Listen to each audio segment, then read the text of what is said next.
wine and into the grape. New World wine producers have a slightly different take. Terroir is the unique characteristics about a particular site. In my mind, that's predominantly soil and climate.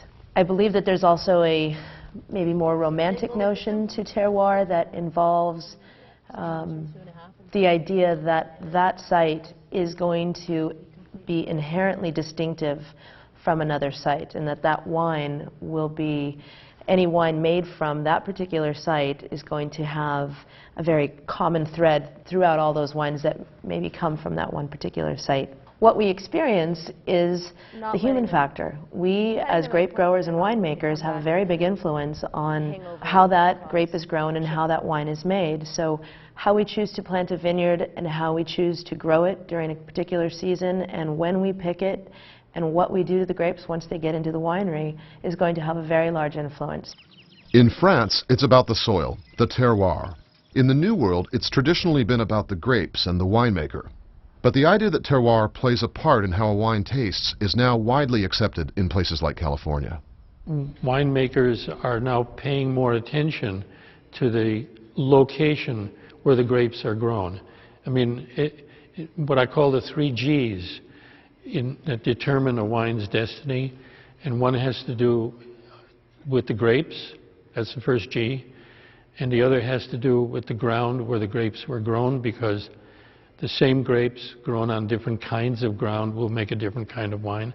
And the last G has to do with the human factor, what I call the guy or the gal who made the wine. The same grapes grown on the same ground but made with a different intent or made by different process of decision making will make a different wine. This European concept of terroir may have taken root in places like California, but when it comes to growing grapes, an ocean of difference still separates the old world from the new. There are differences and similarities. We use a lot of similar winemaking techniques. Our barrels for barrel aging are similar. I think the biggest variation that really strikes to the core of the matter is the weather. The New World wines are generally from warmer climates, and in Europe we're often looking at a cooler climate, certainly more severe conditions, where maybe the grapes have to struggle a little bit more to ripen properly. But in warm weather places like California or Australia, where there's little rain during growing season, the grapes ripen without too much work.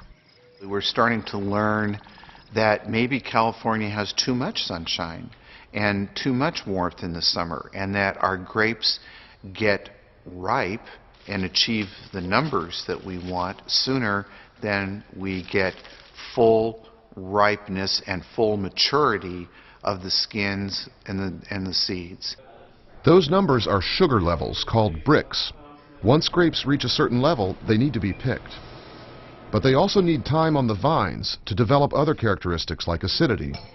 So we are striving now for this physiological maturity and not just the correct amount of sugar, acid, and pH balance. But we want our tannin profiles to be more round and rich and supple, and that requires grapes being on the vine a little bit longer.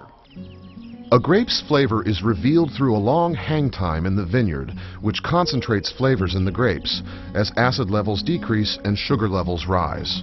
California's challenge is to keep grapes on the vine long enough while making sure sugar levels don't get too high.